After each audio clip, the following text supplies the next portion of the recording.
Welcome to Behind the Surface, where we explore the real stories and science behind healing. I'm Quinton Mundell, a registered counsellor working in the field of addiction and trauma. And I'm Olwage, a fellow registered counsellor. Today, we're looking at what happens when recovery becomes another form of escape. So join us as we unpack the science and the strategies behind something we call cross-addiction.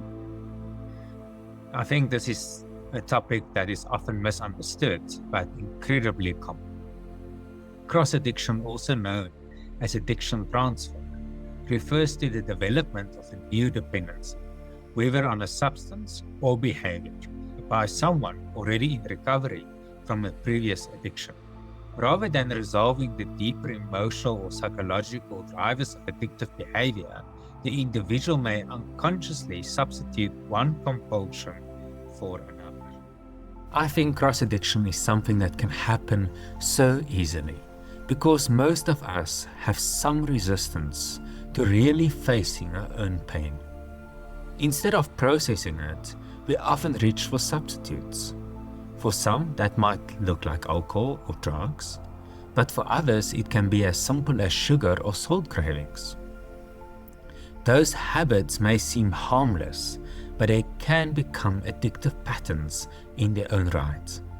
Ways of soothing ourselves, distracting from uncomfortable emotions, avoiding what's underneath. So even everyday things like food can become part of that cycle of cross-addiction. I agree, and I think sugar is one of those things I struggle with myself. It's a difficult something to let go. So what you're actually saying is that cross-addictions don't have to occur necessarily at the same time.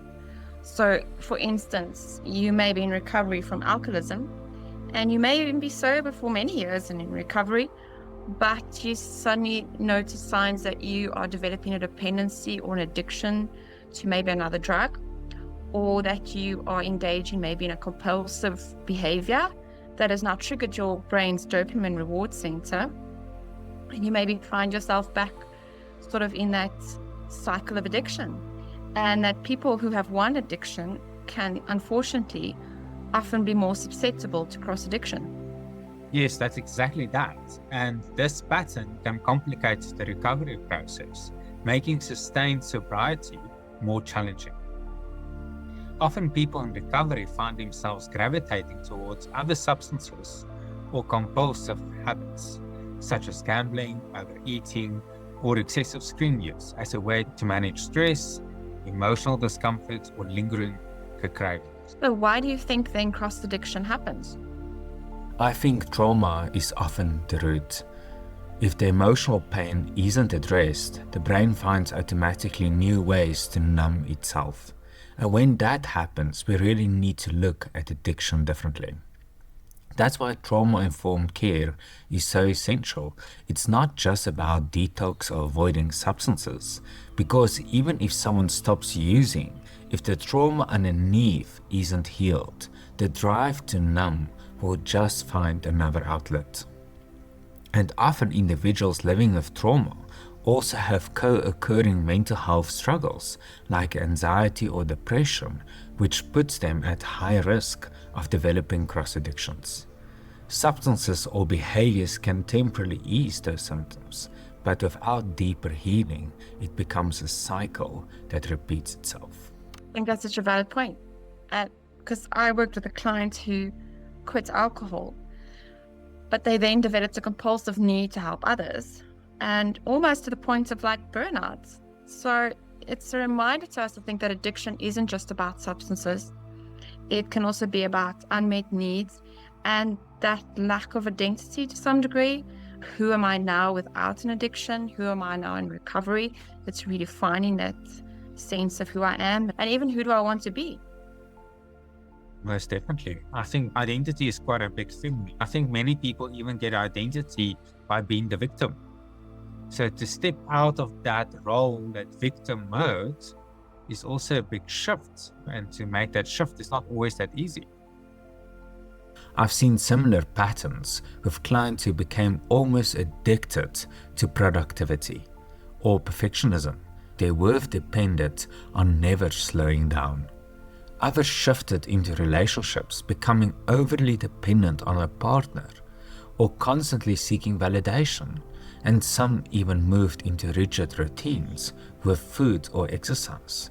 It's like the addiction just finds a new home, and that's why holistic care is so important. It's not just about managing the surface symptoms, it's about looking at the whole person and the deeper needs underneath.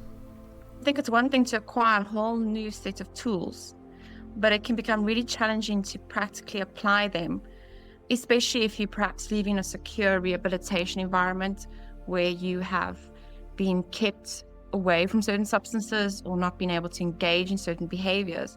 But once you're back at home and you're back in that same environment that sort of contributed to you forming a dependency and addiction in the first place, where rehab begins and your recovery begins is once you're back actually in your normal day-to-day life. So I think that means it's really important for someone then in recovery to be able to recognize the signs that they might be developing a cross addiction. So like you mentioned, cross addiction often hides behind acceptable behaviors, things like overworking, over-exercising, even excessive helping can be a compulsive behavior. So I think the question one needs to ask, is this behavior helping me heal, or is it helping me avoid and just being another form of escape? I often ask clients a simple question. What happens when you stop? If stopping brings anxiety, guilt, or even withdrawal-like symptoms, that's usually a sign there's something deeper going on. Sometimes people realize that the discomfort isn't about the substance or the behavior itself, but about the emotions underneath that they've actually been trying to avoid. And that's where recovery gets real, because it's not just about stopping, it's about facing what comes up when you do. What you're describing is really the heart of cross addiction. The substance or the behavior isn't the real issue. It's the way it helps us avoid what feels unbearable in the moment. And because pain doesn't just go away by itself, if I put down alcohol but never learn to deal with the feelings underneath, that pain will simply look for another outlet. So maybe it's sugar, maybe it's work, maybe it's even exercise taken to the extreme. That's why recovery isn't just about removing the thing that we're addicted to. It's about learning new ways to be with our discomfort, to sit with anxiety, sadness, or loneliness without immediately reaching for something to numb it. And when people realize that, it's often a turning point, because then the question becomes less about the substance itself and more about the pain underneath, the pain that they're just trying not to feel. I think we all have pain, and I think we deal with our pain differently. And just like people deal with their physical pain differently, I think people deal with their emotional pain differently. And what I've seen in my own life, if I have pain and don't want to deal with it, it's like I want to suppress it. I want to go to the cupboard, I want to get a panada, I want to drink the panada, I want to feel better. I just don't want to feel the pain. And I think this is many times what people do on an emotional level as well. I want to suppress it. So now I'll go to the cigarettes, I go to the alcohol, I go to the sugar, or maybe even overeating. I've even seen in my own life, many times if I feel overwhelmed, it's like I have a craving for food. I just want to escape for that moment. It's like I want to suppress this emotion and this feeling with something else. But still, I don't want to deal with the emotion. I don't want to deal actually with the pain. So that resistance of what is creates a craving then outside of myself. That instant gratification. Yes. I want to feel better, and I want to feel better as quick as possible. So I think that's many times the core of addiction. So what, in your professional opinion, can help in the case of cross addiction? Because frequently there's a mindset of all or nothing that can start to creep in. I'm either 100% in or I'm 100% not doing this. I think integrated care is key, like CBT, mindfulness, relational therapy, help clients to build awareness and healthier coping strategies. Awareness is always for me key, because if I'm aware of what I do, why I do it, then I can actually change it. It's difficult to change something if I'm not even aware of why I'm actually doing it. And don't underestimate the power of structure. A morning routine, regular meals, sleep hygiene, these small anchors can reduce vulnerability to relapse. We also use nature-based therapy and walk and talk sessions to reconnect clients with their bodies and environments. I love that you mentioned walk and talk sessions. This is something that I've recently actually incorporated into my practice. And it's especially helpful, I think, for individuals who find the conventional face-to-face counseling approach challenging. And it also incorporates the healing aspects of exercise, fresh air, and being out in nature. And studies actually shows that grounding techniques like sensory walks or breath work can reduce compulsive urges by calming the nervous system and increasing emotional regulation. Peer support is also powerful. When clients hear others say, "Me too," it breaks shame. Recovery isn't just about abstaining, it's learning to sit with the discomfort without escaping. I've also worked with clients, like in a group setting, and then they realize, oh, we all actually battle with the same thing. No one actually knows that, but in this universe, in this world, we all actually have many times the same struggle. We just hide it or we express it differently. And I think that's why many people wear certain masks, because we hide behind the mask. So the moment you can actually understand that your pain and your insecurities and your jealousy and all the stuff you have shame about, other people actually battle with it as well, already makes the load a bit less. And therefore, I think it's easier to have more compassion, more kindness of yourself than just to be ruthless and just to hate this part of yourself. Because I think many times, if you have something which you don't like and you don't know how to shift it, then that becomes many times hate. No, I hate this part of myself, but that can also become like self-hate. Many people will say, I hate myself, but what it actually says is they hate an aspect of themselves which makes them feel powerless or which they have shame about. And I think that the groups are such a good sort of foundation as well for accountability, in terms of, don't you think that they would pick up maybe if someone is possibly showing signs of cross addiction before even the client themselves maybe notices it? Yeah, and I think when you have a group discussion, then you hear stuff you would never even thought of yourself. And when you hear it from someone else, it's like a light bulb going on in your head. Yes, I'm also actually battling with this. Yes, this can definitely be a cross addiction, because if someone else can also acknowledge it in the group, then you can actually acknowledge it easier within yourself as well.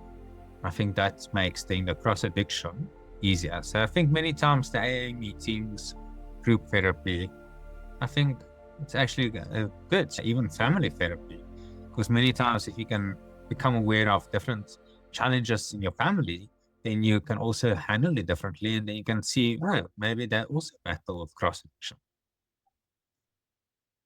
And I think an important thing to remember as well is that relapse happens in one's thoughts long before it actually starts showing up in your behavior. So talking will sometimes already start reflecting that addictive thinking coming back before it's actually even started to come out in one's behavior. So if you're listening and wondering perhaps whether a behavior has become compulsive, you can perhaps try journaling this.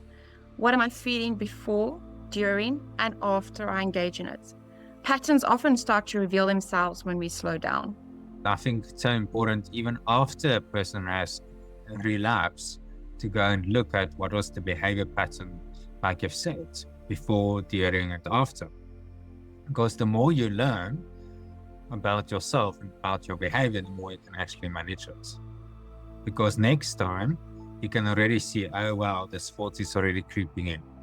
And now I know, okay, I need to do something. So often people tell me it feels like something just takes over. They say, I have no control, I have no power, this thing is controlling me. And therefore I also realize that addiction many times feels like an energy outside of myself, something that is out of my control. In psychology, we say this is quite a common occurrence. To feel that this addiction is actually controlling me, or this compulsive behavior is controlling me. It can feel like your choices are gone.